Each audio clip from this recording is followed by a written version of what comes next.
Hey everyone, talking about Magnolia by commodity. The notes in this are Waterlily, Dewy Greens, Grapefruit, Eucalyptus, Geranium, Magnolia, Ylang-ylang, Violet, Rose, Amber, Oakmoss, Musk, Sandalwood, and Vanilla extract.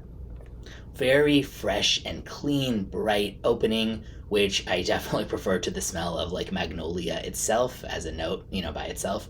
It's like the opening is watery in kind of a nice, slightly dewy way, and it seems like it would be really refreshing on a hot day.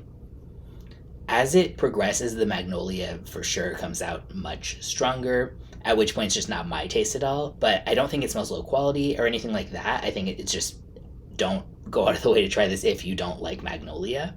But if you're a big Magnolia fan and you like the idea of like a clean, fresh floral opening that progresses into a more dominant Magnolia with kind of like some laundry fresh musk, this might be a really good fit for you. Unisex leaning feminine and has moderate longevity and projection. Discontinued, but I'll link where you can still buy a sample of it if you want to check it out.